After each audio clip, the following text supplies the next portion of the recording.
Bismillahirrahmanirrahim. Assalamualaikum warahmatullahi wabarakatuh. Innal hamdalillah nahmaduhu wa nasta'inuhu wa nastaghfiruh wa na'udzu billahi min shururi anfusina wa min sayyiati a'malina man yahdihillahu fala mudilla lahu wa man yudlil fala hadiya lahu.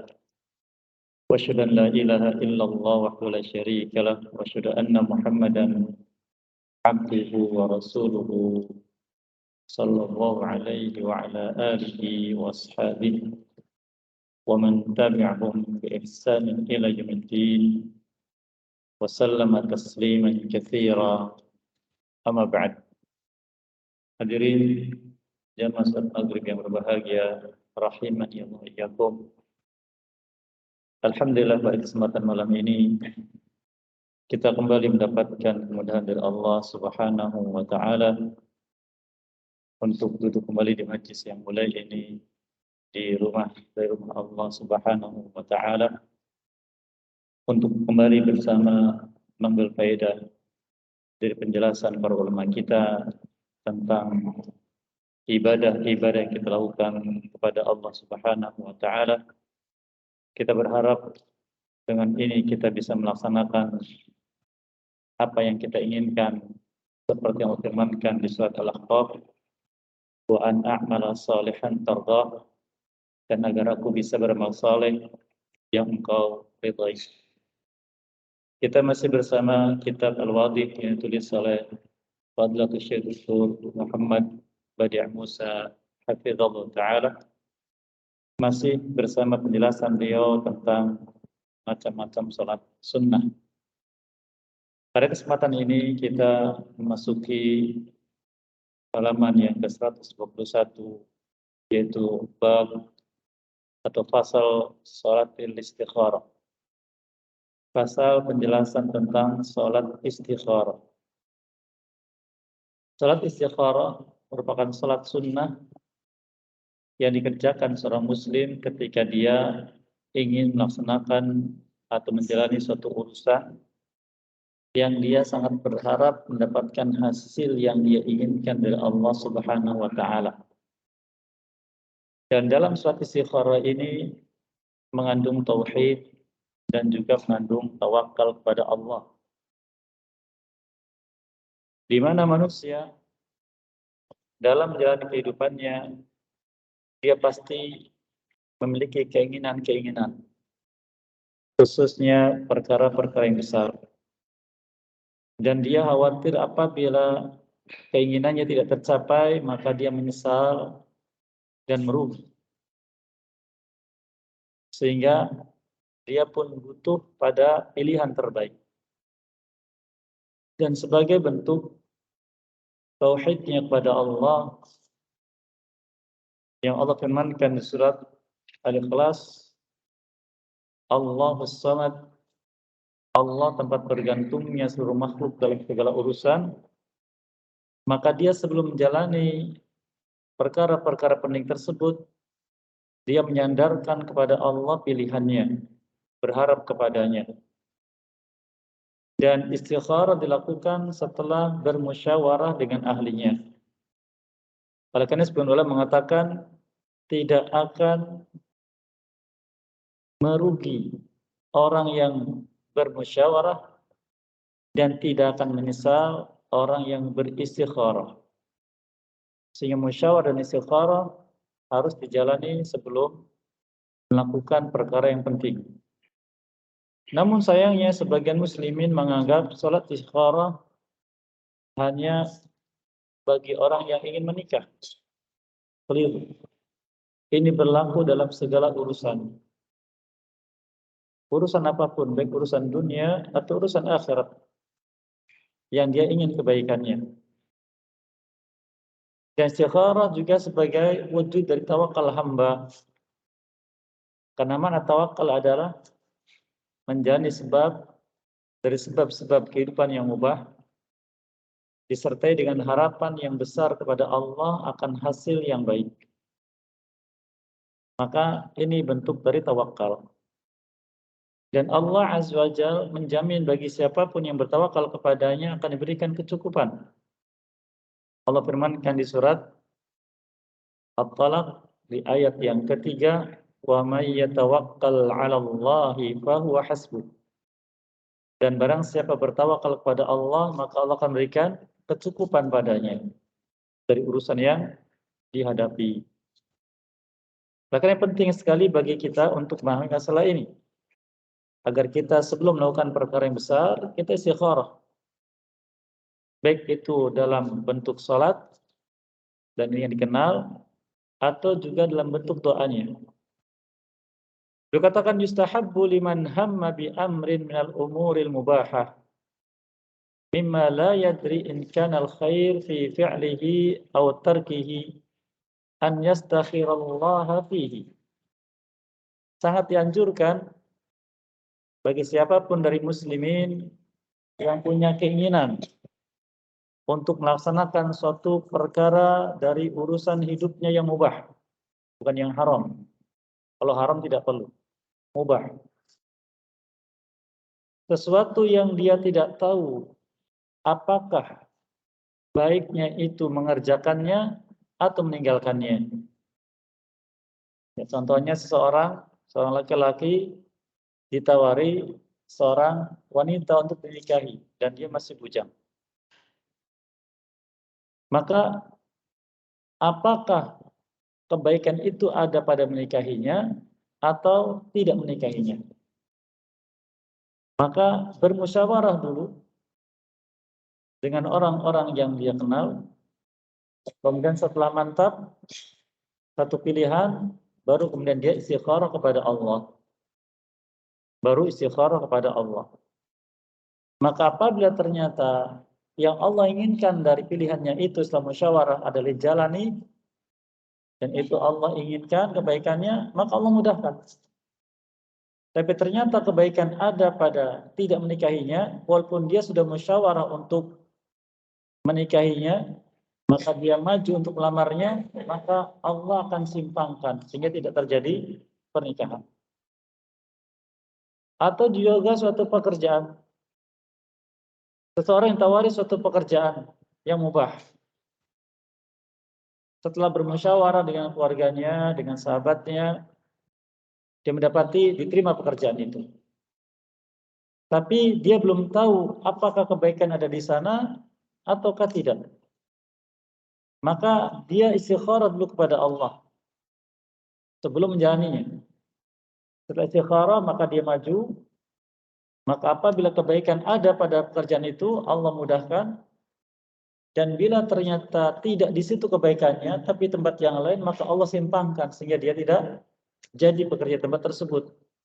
Mungkin dia membatalkan, mungkin dia tidak diterima secara aturan-aturannya. Sehingga tidak pernah menyesal orang istikharah kepada Allah. Seperti katakan para ulama, tidak akan menyesal. Tidak merugi orang bermusyawarah dan tidak menyesal orang yang beristikharah. Beliau katakan fa yusalli rak'ataini nafilah fi ayyi waqtin min lailin aw nahar. Maka dia salat 2 rakaat sebelum jalaninya. Dia salat 2 rakaat baik di siang hari atau malam hari. Karena waktunya tidak dikhususkan istikharah ini. Boleh di siang hari, boleh di malam hari. Bahkan kata sebagian ulama, istikharah ini boleh salat 2 rakaat khusus atau dia salatnya salat sunnah yang lain. Contohnya tadi kita salat ba'diyah maghrib 2 rakaat. Dengan niat istikharah juga boleh. Atau kita salat duha juga dengan niat sekalian istikharah juga boleh. Karena nasnya salat 2 rakaat. Sehingga kata sebagian ulama ini umum. Boleh salat yang khusus, boleh juga merupakan salat sunnah yang ada, yang kita kenal. Baik, dia katakan thumma yad'u ba'da salami bid-du'a alladhi jaa fi hadits Jabir. Kemudian selesai salat, dia berdoa menghadap kiblat setelah salatnya, mengangkat kedua tangannya membaca doa yang diriwayatkan dari sahabat Jabir bin Abdullah radhiyallahu taala anhuma. Yang akan kita ambil faedahnya dari hadis tersebut. Beliau katakan, an Jabir bin Abdullah radhiyallahu anhu maqal. Dia mengatakan, kana Rasulullah SAW yu'allimuna al-istikharata fil umuri kulliha kama yu'allimuna surah minal Qur'an. Adalah Nabi SAW dulu mengajari kami doa istikharah masuk salatnya dalam menghadapi berbagai macam urusan hidup seluruhnya, sebagaimana beliau mengajari satu surat kepada kami dari surat Al-Quran. Kita lihat di sini muqaddimah atau penjelasan dari sahabat yang mulia Jabir bin Abdullah radhiyallahu anhu bahwa Nabi SAW mengajari para sahabatnya istikharah sama seperti mengajari ayat Al-Quran atau surat Al-Quran. Menunjukkan penting, ya, menunjukkan sholat istikharah ini penting. Sebisa mungkin seorang muslim tidak meninggalkannya sebagaimana dia tidak meninggalkan baca surat Al-Quran. Karena dia mengajarkan seperti mengajarkan surat Al-Quran. Nah sayangnya jarang dari kita yang istikharah. Terlalu yakin dengan kemampuan diri dan terlalu yakin pasti diterima. Pasti sukses. Ini keliru. Sehingga yang ada adalah sombong nanti. Tapi ketika seorang hamba istikharah, maka dia tawadhu di depan Allah Azza wa Jalla, merendahkan diri. Maka apa kata Nabi SAW? Man tawadhu'a lillah rafa'ahu Allah. Barang siapa merendahkan dirinya karena Allah, maka Allah akan meninggikan derajatnya. Kemudian beliau katakan di sini, Nabi SAW bersabda, "Idza hamma ahadukum bil amri." Apabila salah seorang dari kalian hamma itu punya keinginan dalam hati. Keinginan. Tentang apa keinginannya? Bil amri, tentang suatu urusan umum. Urusan-urusan dalam hidup di dunia ini yang mubah. Mau menikah, mau bisnis, mau kerja, mau safar, atau apapun. Ya, termasuk kalau ada yang sakit berobat. Tapi perkara yang mubah dari catatannya, bukan yang haram. Beliau katakan, fal yarka' raq'ataini min ghairil faridah. Maka adalah dia rukuk 2 kali bukan yang wajib. Yaitu salat sunnah 2 rakaat kapanpun. Tsummal yakul. Kemudian selesai salat dia mengatakan, Allahumma inni astakhiruka bi'ilmik wa astaqdiruka biqudratik wa as'aluka min fadlikal azim fa innaka taqdiru wa la aqdir wa ta'lamu wa la a'lam wa anta 'allamul ghuyub. Allahumma in kunta ta'lamu anna hadzal amra khairun li fi dini wa ma'ashi wa 'aqibati amri aw qala ajilu amri wa ajilihi faqdurhu li wa yassirhu li thumma barik li fihi wa in kunta ta'lamu anna hadzal amra syarrun li fi dini wa ma'ashi wa 'aqibati amri aw qala ajili amri wa ajilihi fasrifhu anni wasrifni anhu waqdur lil khaira haitsu kan thumma ardini bihi qala yusammi hajatahu. Rahul Bukhari. Ya artinya, lalu dia berdoa mengucapkan, ya Allah, aku meminta kepadamu dengan ilmumu agar engkau memilihkan yang terbaik untukku. Dan aku meminta kepadamu dengan kemampuanmu pilihan tersebut. Aku minta kepadamu karunia yang besar. Sesungguhnya engkau zat maha mampu dan aku tidak mampu. Engkau zat maha tahu, aku tidak mengetahui. Engkau zat yang mengetahui perkara-perkara gaib. Ya Allah, jika Engkau dengan ilmumu mengetahui bahwa urusan ini hadal amra, disebutkan apa urusannya.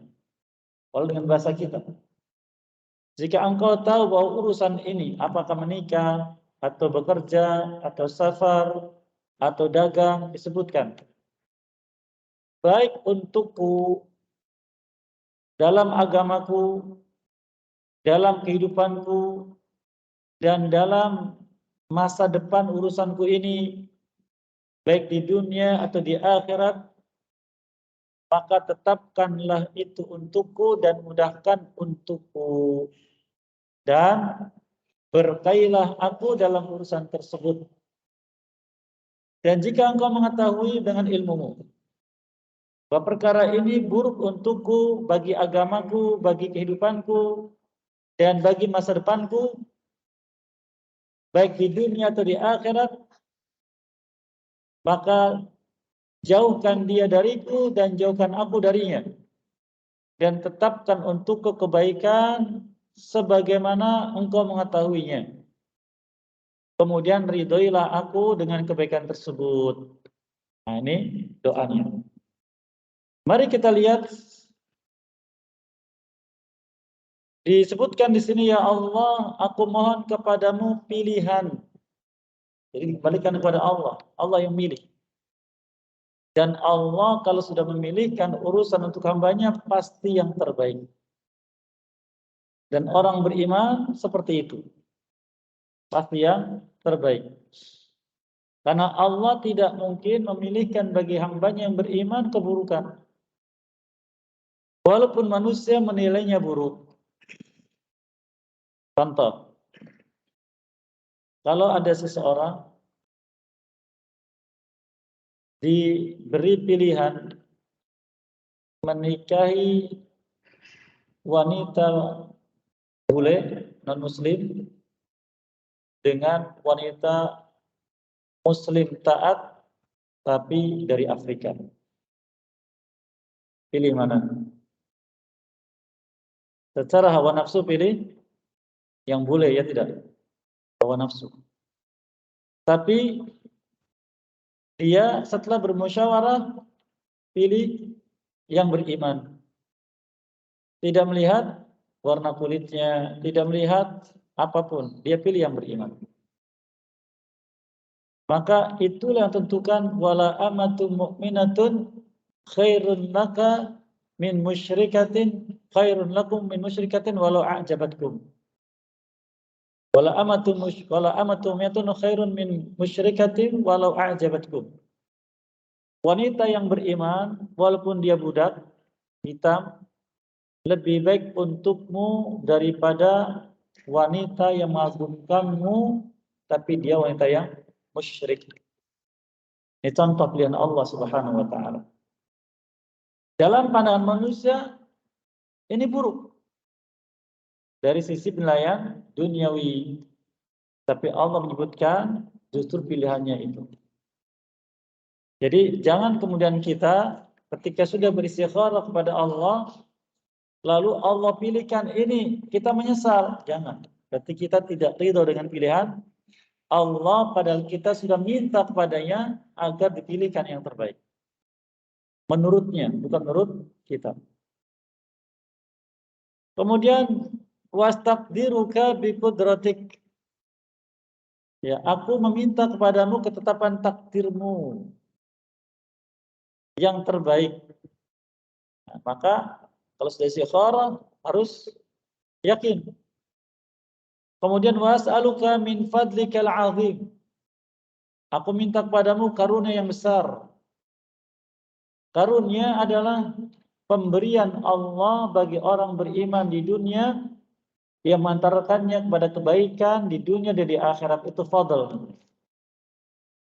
Rizki bagi orang beriman kalau mengantarkan pada kebaikan di dunia dan akhirat, fadl. Tapi kalau diberikan kepada seorang ternyata dia semakin buruk di dunia, itu namanya istidraj. Jadi wujudnya sama, tapi dampaknya berbeda. Satu istidraj, satu fadl. Fadl itu kemuliaan, keutamaan, istidraj kehinaan. Maka kalau kita mendapatkan karunia dari Allah, apapun dari dunia ini, kemudian kita gunakan dengan iman dan ilmu untuk kebaikan di dunia dan akhirat, itu fadl namanya. Tapi ternyata kalau untuk penyimpangan, untuk lalai, itu namanya istidraj. Maka di dalam doa istighfar dikatakan, was'aluka min fadlikal azim. Aku minta kepadamu karuniamu yang besar. Itu menghantarkan pada kebaikan di dunia dan di akhirat. Fa innaka taqdir wa laqdir. Engkau maha mampu akan itu dan aku tidak mampu. Nah, ini pengakuan. Dan kata sebagian ulama, seorang hamba ketika berdoa kepada Allah disertai dengan i'tirafun nafsi bil faqr, pengakuan diri akan kefakirannya dan pengakuan akan kemuliaan Allah dan keagungannya, maka itu dekat dengan karunia Allah, dekat dengan jawaban. Wa ta'lamu wa la a'lam, ini pun sama, engkau tahu aku tidak tahu. Wa anta 'allamul ghuyub, dan engkau zat yang mengetahui perkara gaib, yang lainnya tidak. Nah, anta 'allamul ghuyub ini termasuk pujian yang Allah suka. Dan Allah apabila dipuji dengan sesuatu yang dia suka, dia akan memberi. Makanya sangat dianjurkan kata para ulama, apabila kita berdoa, perbanyak pujian kepada Allah, perbanyak sanjungan kepadanya untuk lebih dekat kepada jawaban dari Allah Subhanahu wa taala. Kemudian Allahumma in kunta ta'lam, ya Allah jika engkau mengetahui, pasti. Ini adab kita kepada Allah, bukan meragukan.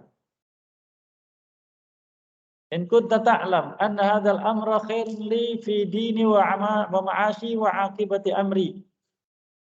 Jika perkara ini baik untukku, lihat kebaikannya, untuk agamaku, untuk kehidupanku, dan untuk masa depanku di dunia. Ini penting.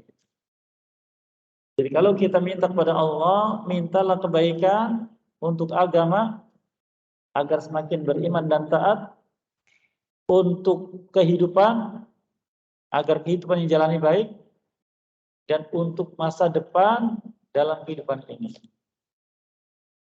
agar lebih baik.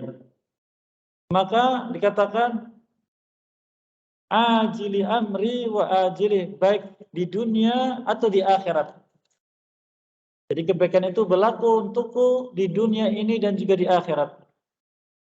Faqdurhu li, tetapkan kebaikan itu untukku, wa yassirhu li, dan mudahkan untukku, wa barik li fi, dan berkailah aku dalam urusan tersebut. 3 perkara. Minta ditetapkan, minta dimudahkan, dan minta diberkahi. Kemudian wa in kunta ta'lam anna hadzal amra syarrun li fi dini wa ma'ashi wa aqibati amri.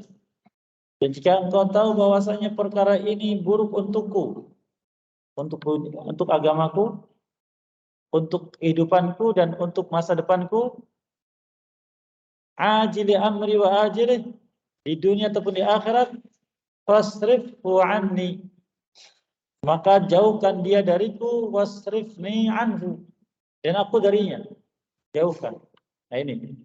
Jadi kalau kita setelah istikharah menjalani perkara yang kita inginkan ternyata dipersulit, nah berarti itu jawaban dari Allah bahwa kebaikannya bukan di situ, di tempat yang lain, di urusan yang lain.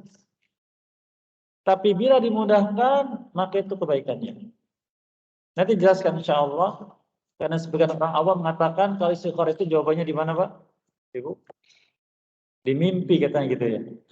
Saya belum mimpi, berarti belum dapat jawaban, keliru. Nanti akan dijelaskan juga oleh penulis, insya Allah ta'ala. Kemudian berkatakan, dan juga mengucapkan waqdur lil khaira haitsu kan. Tetapi takdirkan untukku kebaikan dimanapun kau kehendaki, walaupun bukan di situ. Tsumma ardini bih, kemudian ridhoilah aku dengannya. Nah, ini yang penting. Agar kita diridhoi oleh Allah apa yang kita perbuat. Kemudian beliau katakan di sini, wala tajlis istikharatu fil wajib awil mustahab awil muharram wal makruh. Istikharah tidak dilakukan, kata beliau, dalam perkara yang wajib.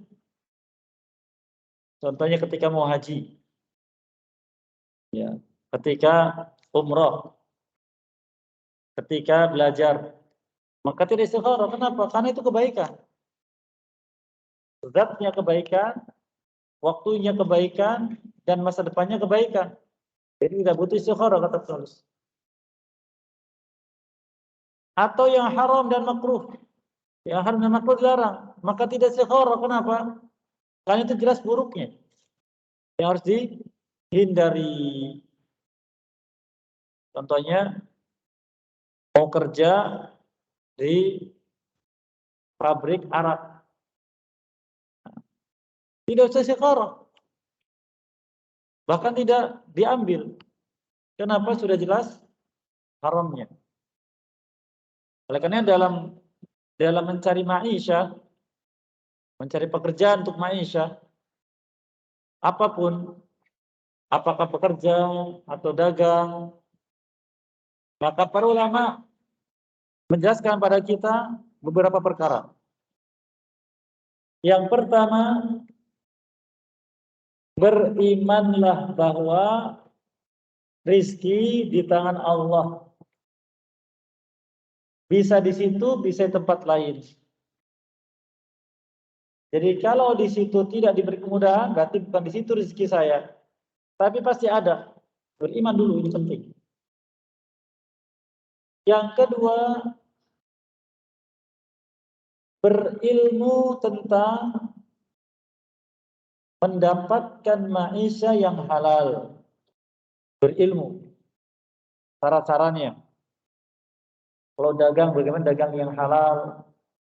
Kalau bekerja, bagaimana kerja yang halal, dan sebagainya. Yang ketiga, memastikan bahwa yang akan dijalani adalah sesuatu yang halal. Ya, dagang halal, bekerja halal. Kalau sudah pasti halalnya, dipastikan dulu. Yang keempat, tidak melalaikan dari kewajiban utama, yaitu ibadah kepada Allah. Bekerja di sini tempat kerja halal, semuanya halal, tapi tidak boleh sholat. Nah, berarti bagaimana? Berarti melalaikan yang utama, maka tidak baik. Tapi kalau sholat difasilitasi, diperbolehkan, nah berarti itu tempat yang baik. Kemudian yang kelima, untuk apa nanti hasilnya?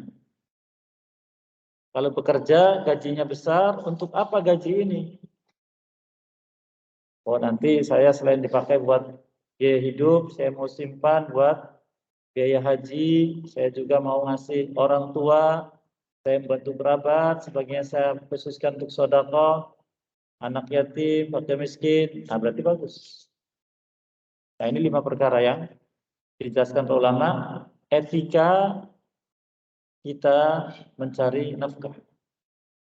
Maka istikharah masuk dalam bagiannya dari iman tadi. Baik, kemudian berkatakan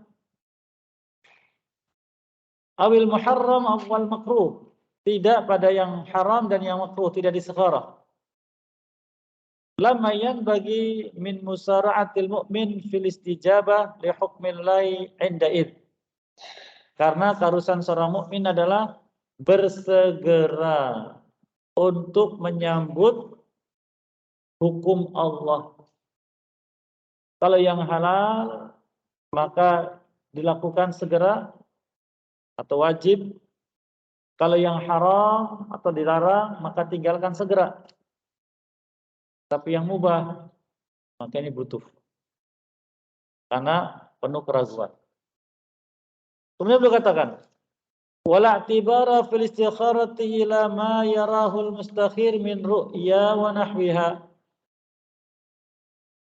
Istikharah itu jawabannya kata beliau tidak dikaitkan dengan mimpi yang dilihat atau firasat-firasat, tidak.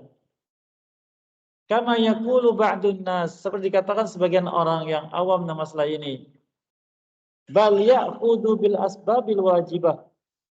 Bahkan menjalani sebab yang wajib. Tadi disebutkan.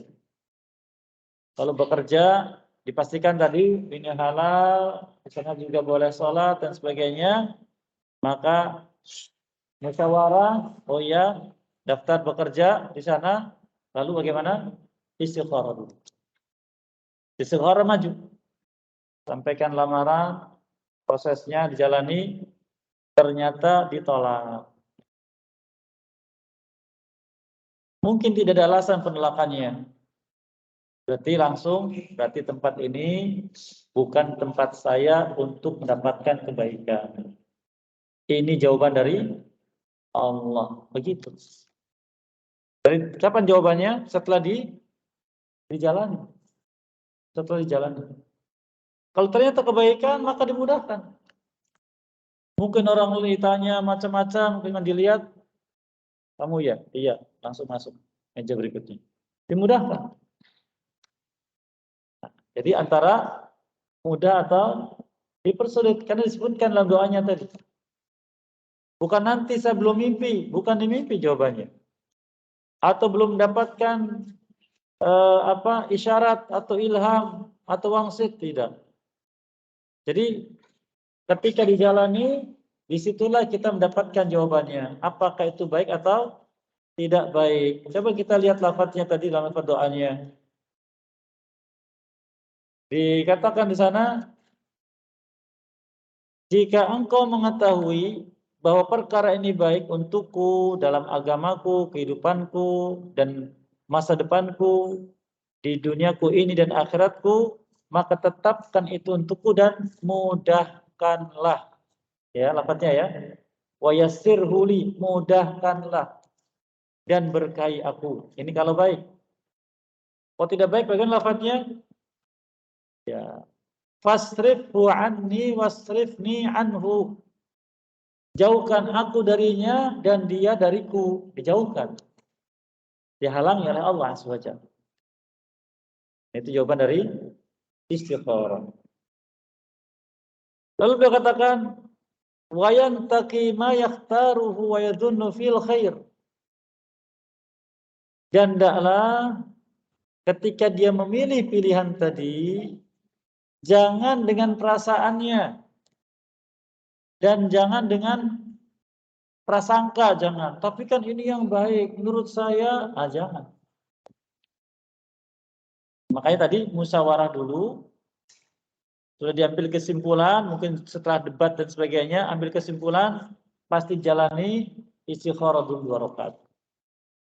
Salat istikharah dulu 2 rakaat, kemudian berdoa, lalu maju jalan.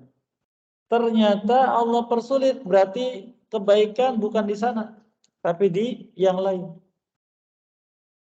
Bukan kemudian ada 2 pilihan, lalu istikharah, yang mana ini? Nunggu mimpi, itu keliru.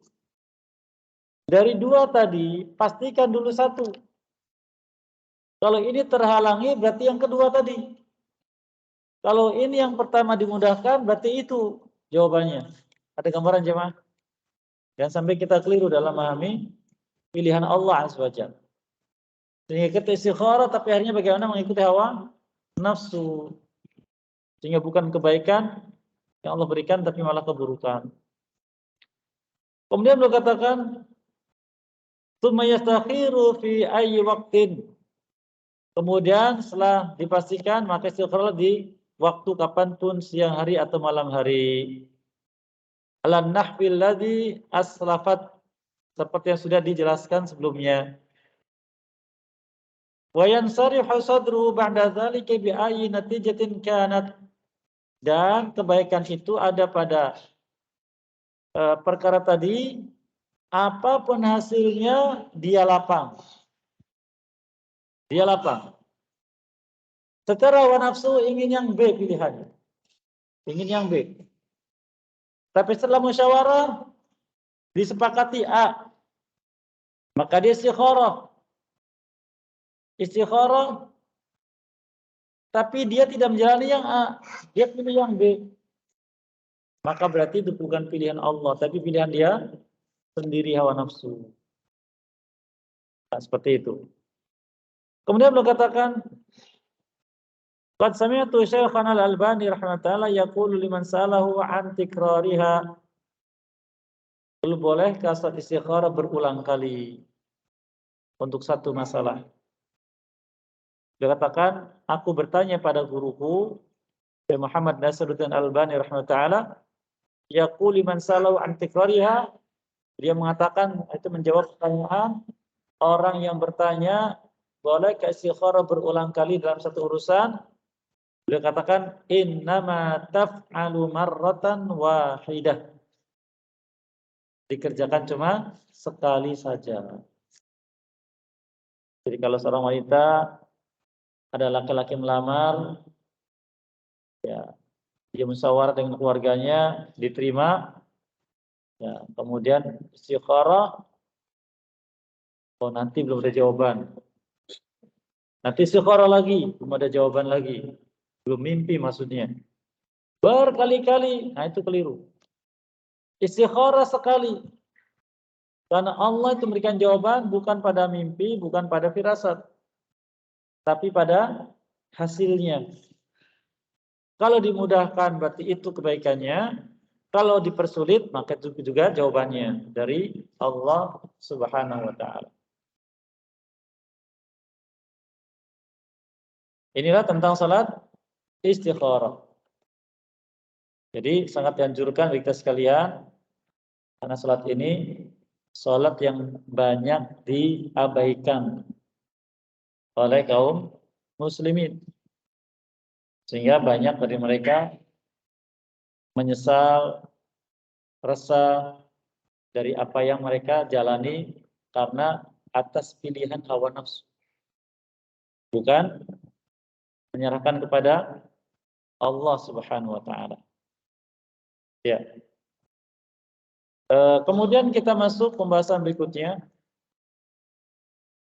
Salat kusuf. Salat kusuf yang kita sebut juga dengan salat gerhana. Ini sebenarnya pembahasan lumayan panjang, tapi kita ambil mukadimahnya dulu. Salat kusuf ada dua lafaz. Kusuf dengan kaf, sin, waw, dan fa. Lafaz yang kedua khusuf dengan kha. Kha, sin, waw, dan fa. Jadi ada kusuf, ada khusuf. Ulama berbeda pendapat. Kusuf ini untuk gerhana yang mana, khusuf untuk yang mana, karena sama-sama salat gerhana. Sebagian mengatakan salat kusuf untuk matahari, khusuf untuk bulan.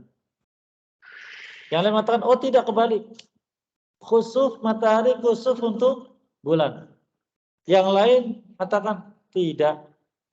Manapun lafadznya sama.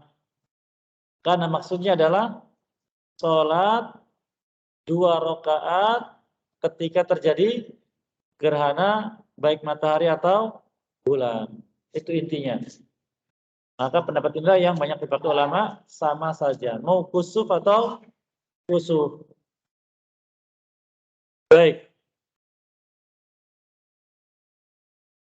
Salat ini disyariatkan oleh Nabi kita SAW sebagai penjelasan kepada manusia tentang pengagungan kepada Allah ketika terjadi gerhana. Di mana gerhana ini pada masa lalu, dan mungkin jika masih di antara kita mendengar apa namanya itu? Mitos atau apa? Cerita-ceritanya ya. Kaum jahiliyah dahulu dari bangsa Arab, kebiasaan mereka itu menyandarkan nasib di muka bumi dengan benda-benda langit. Baik matahari atau bulan atau bintang-bintang. Dan ini pun berlaku di berbagai penjuru dunia. Bahkan sampai sekarang masih berlaku. Yang menyebar di antaranya di surat kabar, di majalah, di HP dan semisalnya, yaitu tentang horoskop. Apa itu? Tentang perbintangan. Ada apa namanya? Ada Leo, ada Libra gitu ya. Namanya apa itu? Zodiak. Zodiak ini dari mereka penyembah bintang. Dari penyembah bintang. Mengaitkan kejadian di langit dengan kejadian di bumi. Oleh karena Nabi SAW ketika mendapati gerhana, beliau mengajak sholat 2 rakaat. Nanti sifatnya kita jelaskan di majlis yang akan datang insya Allah. Kemudian dalam khutbahnya beliau mengatakan, Inna syamsa wal qamara ayatan min ayatillah la yankasifu li mauti ahadin wala li hayatihi. Fa idza ra'aitu minha fafza'u ila dzikrillahi wa ila shalah. Atau kama qala sallallahu. Sesungguhnya matahari dan bulan ini tanda dari keagungan Allah. Maka tidaklah terjadi gerhana disebabkan karena, nah ini keyakinan orang Arab dahulu, matinya orang mulia atau lahirnya calon orang mulia. Tapi itu sekedar tanda dari tanda keagungan Allah. Maka bila kalian melihat di antara gerhana itu, segeralah untuk zikir kepada Allah, kemudian untuk sholat. Lafadznya menyebutkan, fafza'u ila dzikrillah wa ila salam ila takbir. Untuk bertakbir. Oleh karenanya sebagian ulama memahami bahwa takbirnya sama dengan takbir ketika Aid. Ya. Allahu Akbar, Allahu Akbar, Allahu Akbar, la ilaha illallah, Allahu Akbar, Allahu Akbar, walhamd. Sebagian memahami seperti itu, kan disebutkan kepada takbir. Jadi adanya status istiqarah ini sebagai apa? Penjelasan. Memangkas keyakinan orang-orang Arab zaman dahulu. Oleh karena kita dapati di sini bahwa Nabi kita SAW mengajari kita agar kejadian apapun di muka bumi dikaitkan dengan keagungan Allah, kemudian diikuti dengan berzikir kepadanya. Ini gambaran tentang salat khusus dan fikihnya insya Allah akan kita ambil faedahnya di majelis yang akan datang. Masih ada waktu ke depan beberapa menit. Barangkali ada yang menyampaikan sesuatu maka dipersilakan. Waalaikumsalam. Silakan Pak.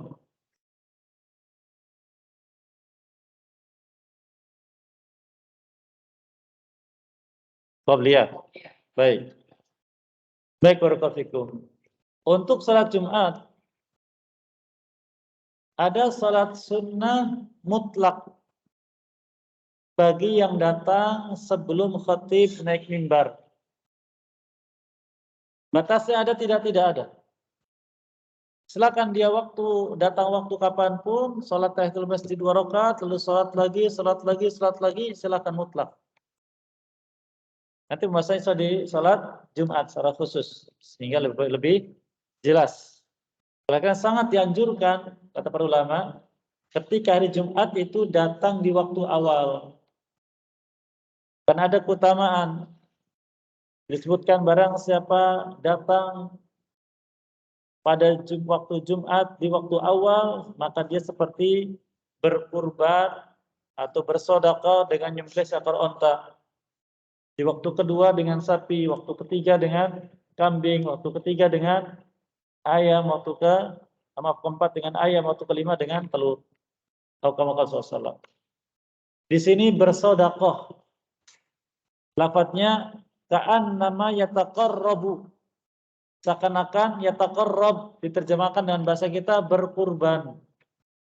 Sehingga ketika keliru memahaminya dengan terjemah berkurban, dianggap bahwa di hadis ini boleh berkurban dengan ayam.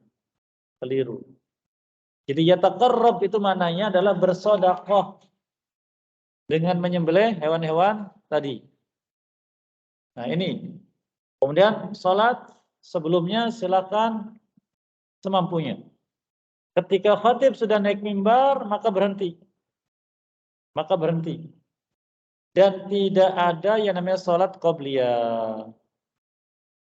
Kenapa di sini ada salat qabliyah? Ini berawal dari sebagian pendapat di kalangan mazhab Syafi'i. Pendapat ini mengambil dari hadis Utsman bin Affan radhiyallahu anhu, namun ada sedikit perbedaan dari sisi penerapannya, bahwa azan pertama itu menunjukkan masuknya waktu zuhur. Padahal azannya Utsman radhiyallahu anhu, beliau menetapkan azan awal Jumat itu sebelum masuk waktu zuhur. Pemberitahuan kepada kaum muslimin yang jauh dari masjid agar mereka segera meninggalkan kesibukannya, bersiap-siap untuk datang ke masjid salat Jumat. Adapun azan yang kedua itulah azan yang masuk waktu zuhur ketika khatib naik mimbar. Maka karena azan pertama atau azan zuhur sehingga berlakulah qabliyah Jumat. Jadi azan pertama dulu masuk waktu zuhur, nanti salat sunnah, lalu khatib naik mimbar, azan lagi, kemudian mendengarkan khutbah, nanti ba'diyah Jumat. Yang ada itu salat ba'diyah Jumat. Apabila mengerjakannya di masjid, maka 4 rakaat. Bila mengerjakannya di rumah, maka 2 rakaat. Itu Pak, secara singkat. Wallahu a'lam bishawab. Cukup Bapak Ibu? Baik, saya demikian. Sekali lagi mohon maaf atas kesalahan dan keluhan. Semua dan apa yang baik semua diberkahi dan dimudahkan untuk mengamalkannya. Wallahu a'lam bishawab. Muhammadin wa ala alihi wa sahbihi ajma'in. Qada'wana alhamdulillah alamin. Subhanakallahumma bihamdik asyhadu an la ilaha illa anta astaghfiruka wa atubu ilaik. Assalamualaikum warahmatullahi wabarakatuh.